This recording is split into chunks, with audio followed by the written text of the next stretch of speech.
بسم الله الرحمن الرحیم. سلامونه او زما نیکی هیلې مې ونی. دوستان عزیزانو، غواړم چې نن هم بیا تاسو سره په یو بلې موضوع په دې ویډیو کې خبرې وکړم. تاسو ښه پوهیږئ دوستانو چې موږ یو نوی هیواد ته راغلي یو. په دې هیواد کې نوي قوانین دي، په دې هیواد کې فرهنګ متفاوته دی او د خلکو ژوند متفاوته دی.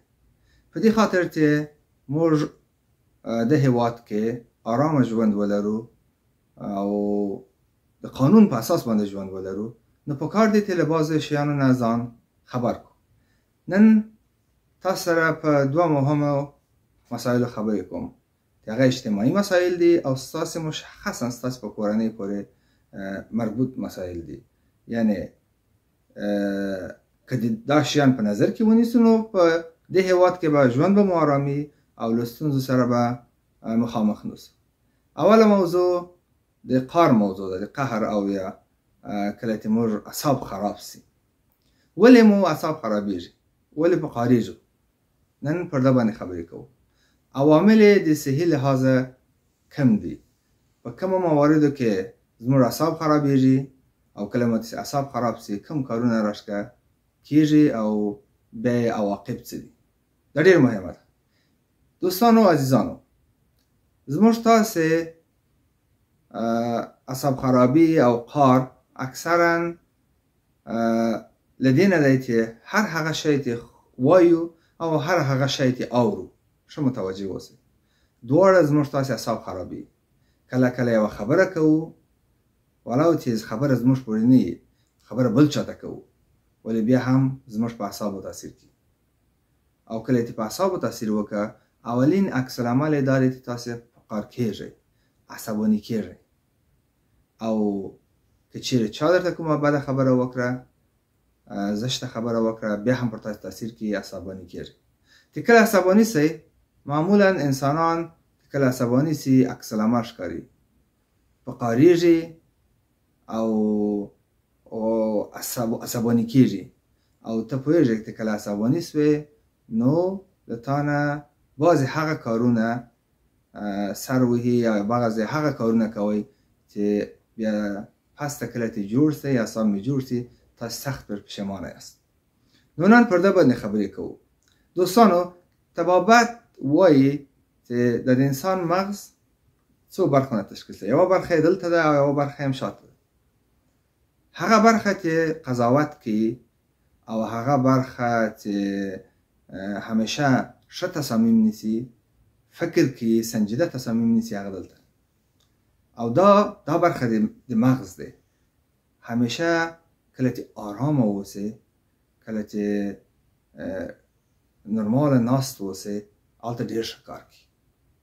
کله چې ته عصباني سئ، احساساتي سئ، دا برخه فورا خپله دروازه تړي، ته ځې د مغز آخري برخې ته. هغه برخه همیشه څو کارونه کوي. دا د بحراني حالت کې ده. کله چې احساساتي سي، وضعیت بحراني، اعصاب دې خراب سي، نو هغه برخه فعاله سي. هغه برخه چې فعاله سي نو هغه احساساتو نه ډک عمل کوي، منطقي حالت وځي. همیشه احساسات مشکلات رامنځته کوي.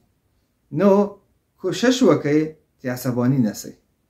کوشش وکئ دوستانو چې په قهر نسئ او همیشه په نورمال حالت کې اوسئ. بعضې شیان به زه نن تاسو سره ووایم چې موږ تاسې په خپل ټولنې کې بعضې په فرهنګ کې بعضې کارونه کوو چې موږ تاسې عصباني کوي. مثلا یو خو له هر چا نه توقع لرو چې ملګری باید دا راته وکړي، ورور باید دا راته وکړي، خور باید دا وکړي، پلار باید دا وکړي، مور باید دا وکړي او داسې نور کسان. همکار. توقعات مو مدیریت کړئ. تاسې باید هماغومره له خلکو توقع وکړئ، هماغومره چې خلک له تاسې توقع وکړي. دا توقعات باید متقابله اوسي. موږ همیشه له خلکو ډېر شیان غواړو او کله چې موږ ته خبره راسي بیا موږ ډېر کم دا کار خلکو ته کوو. نو دا شی سبب کېږي که چیرې دا سړی دا کار درته ونه کړي، ته عصباني سې، ته احساساتي سې، ته په قهر سې، بعضې خراب خبرې وکړي او بعضې خراب تصمیم ونیسي. دا شی ډیر مهم دی. بل ځان له چا سره مه مقایسه کوئ. انسانان متفاوته پیدا دي، وړتیاوې متفاوته دي او ظرفیتونه یې متفاوته دي او هر شی یو بل سره متفاوته دی. نو ځان ته ژوند وکړئ د ځان د ظرفیتونو په اساس باندې. هیڅ وخت ځان، اولاد، کورنۍ غړي او نور یو بل سره مه مقایسه کوئ. خپل ژوند د خپلو اصولو ضوابطو پر اساس باندې وکړئ. بله موضوع چې موږ تاسې په فرهنګ کې ډېره لرو دا ده چې میرمن او خاوند له یو بل نه انتظارات او توقعات لري. کله کله بعضې شیان ته متوجه سوي یاست. یوه کلمه موږ تاسې ډېره په کار وړو، د هغه کلمه د باید ده. مثلا زه ټوله ورځ کار کومه، له وظیفې ستړی راځم، زما میرمن باید ماته خواړه په وخت تیار کړي، زما د خوښې خواړه تیار کړي، کور مې راته پاک اوسي، ماشومان باید غال مغال ونه کړي او زه چې راسم باید احترام ماته وسي او ټول باید باید باید باید دا کلمه د باید سبب کیږي چې زموږ اعصاب خراب کړي، عصباني سو. که چیرې یو کار نه وي سوی فورا موږ عکس العمل ښکاره کړو.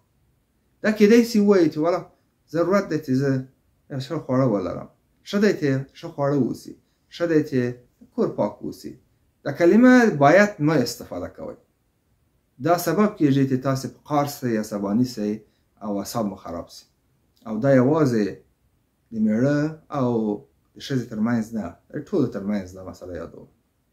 که یو چا ته ووایي ته باید داسې وکړې، تا باید داسې نه وکړې، ته باید دلته ولاړ سې، دلته باید ولاړ نه، ټول باید باید باید. هم دې هغه عصباني که او هم دې ځان عصباني که. نو ښه لارې شته، ښه کلمات شته چې په کار یوسو. یو شی زموږ تاسې یو متل دی چې وایي خپله خوله هم قلا ده هم بلا ده. یعنې که چیرې بد کلمات استفاده کې، نامناسبه او ناسنجیده کلمات استفاده کې، دا سبب کیږي چې تاسې په قهر سئ، عصباني سئ او کله چې عصباني سئ روح و روان مو خراب سي او سبب سي تاسې یو خراب عمل سرته ورسوئ. دا انسان داسې جوړ سوی دی چې تاسې وینئ او اورئ او حس کوئ، د هغه پر اساس باندې بیا تاسې عکس العمل له ځان نه ښیاست.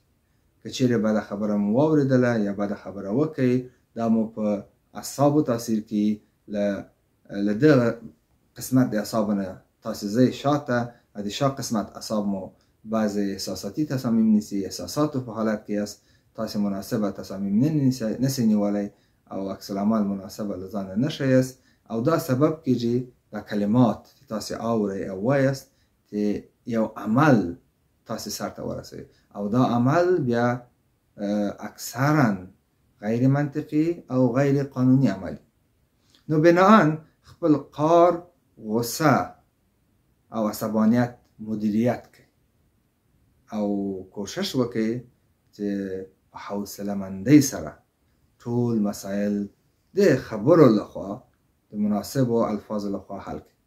زموږ مبارک دین کې هم همیشه ویل سوي دي چې مناسبه خبرې کوئ، بدې خبرې مه کوئ، زیاتې خبرې بې ځایه مه کوئ او ضمناً چغې مه وهئ، غال مغال مه کوئ. دا ټول شیان زموږ په دین کې شته، په آیاتو باندې دا ثابته دي او تاسې زه مطمئنه یم چې قرآن عظیم الشان مو لوستلی دی، په دې ټولو شیانو پوهېږئ. کوم آیتونه په کار وه بیا به در سره شریک کوم. نو کله چې زموږ دین هم ویلی دی او دا په قانون کې هم همداسې دی دلته، نو راځئ دا عملي کړو. باید قهر خپل مدیریت کړو، غصه مدیریت کړو او د حوصله مندۍ نه کار واخلو او تر هغو وکولی شو په کور کې یو ارامه ژوند ولرو.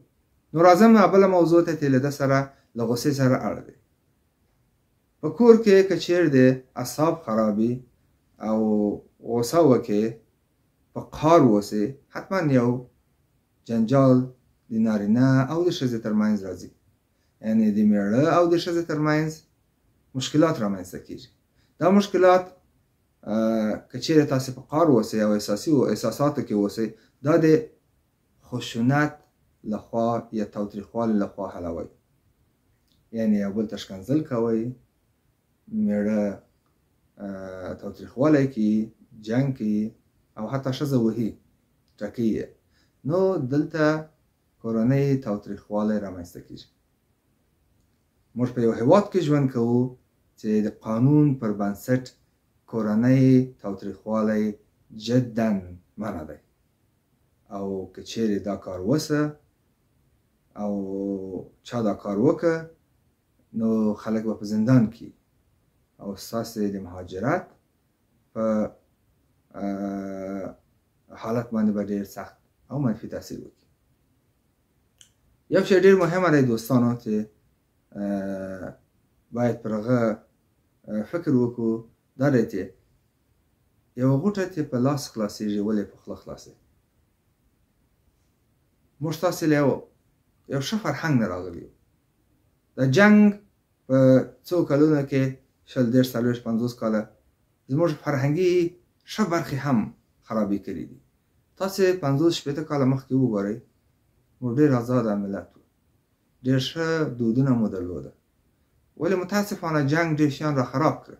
تاسې اوس حالت ته مو مه ګورئ، تاسې یو کتاب ولولئ او له مشرانو سره مو خبرې وکړئ. سابقه حالت مو ډېر ښه حالت و، ستونزې مو د خبرو له لارې حلولې، مو شوراګانې درلودې او مشکلات مو حلول. نو دوستانو په کور کې هم تاوتریخوالی مه کوئ. زموږ په هېواد کې اکثرا تاوتریخوالی د نارینه‌و لخوا وي، اکثرا ستې ټول اوسي، او که چیرې ښځه هم تاوتریخوالی وکړي، یا مثال به یې درکړم، که چیرې یوه ښځه میړه ووهي او میړه شکایت نشي کولی، ولې؟ وایي چې والا ښځې وهلی دی، دا داسې بې غیرت و چې ښځې وهلی دی. نو دا شی زموږ تاسې په هېواد کې شته. ولې موږ په امریکې کې ژوند کوو. امریکې کې تاوتریخوالی د دواړو له خوا منع دی. ښځه نشي کولی میړه سره تاوتریخوالی وکړي، میړه نشي کولی له خپلې ښځې سره تاوتریخوالی وکړي. دواړه په مساویانه ډول د قانون مقابل کې مسؤلیت لري او د قانون په اساس باندې مؤاخذه کېږي او جزا ورکول کېږي. نو میړه او ښځه باید په احترام سره، په مینې سره یو بل سره برخورد وکړي، یو بل سره مینه او محبت وکړي او یو بل احترام وکړي. تاوتریخوالی هم لفظي دی دوستانو او هم فزیکي دی. لفظي تاوتریخوالی هغه دی چې یو بل ته ښکنځل وکړي، یو بل ته بدې خبرې وکړي، ده ته لفظي تاوتریخوالی وایي. او فزیکي تاوتریخوالی هغه دی چې یو بل ووهي، په یو بل باندې وار وکړي او یو بل په بدن کې داغونه پیدا سي او خوش سي. نو بناً دا شیان په دې هېواد کې د قانون پر اساس منع دي او که چیرې دا کار وسه ډېر جنجالونه به رامنځته کړي او تاسې به حتی بندیان سي په دا باندې.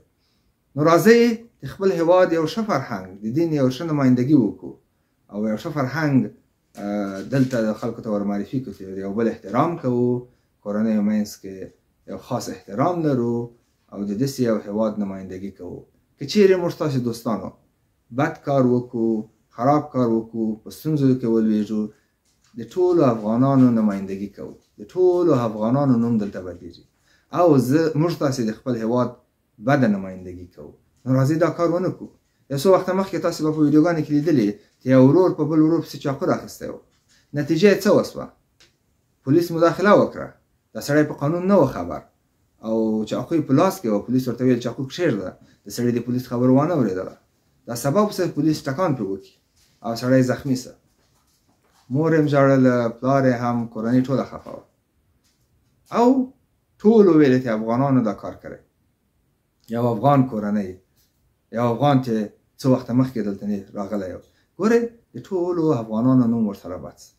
نو بناً دې شي ته باید ډېر پام وکړو چې دا کار ونه کړو او له خپل ځان نه اول یو ښه میراث پرېږدو او ضمناً د خپل هېواد، د خپل فرهنګ او د خپل دین یو ښه نمایندګي وکړو. ډېر مثبت خبرې خلک موږ ته کوي چې وایي ستاسې د ټولنې جوړښت ډېر ښه دی، ښه رفت آمد خپل منځ کې لرئ، ښه اجتماعي روابط لرئ، کورنۍ ټول یو ځای اوسېږي، یو بل احترام کوئ. تاسې ډېر امریکایان زموږ تاسې له فرهنګ نه متاثره سوي دي.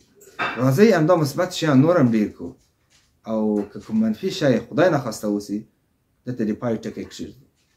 نو زه نه غواړم چې ډېرې خبرې وکړم، همدومره وایم چې په امریکې کې تاوتریخوالی د قانون پر اساس باندې منع دی. ښځې او د مېړه په منځ کې دا کار باید ونه سي، او په ضمن کې خپل قهر غصه باید په ښه طریق مدیریت کړو. نو تر بلې ویډیو پورې تاسو ته ښه وخت غواړم. که په دې اړه سوالونه لرئ، نور وضاحت غواړئ، زه ستاسو په خدمت کې یم. تاسو ته ښه وخت غواړم.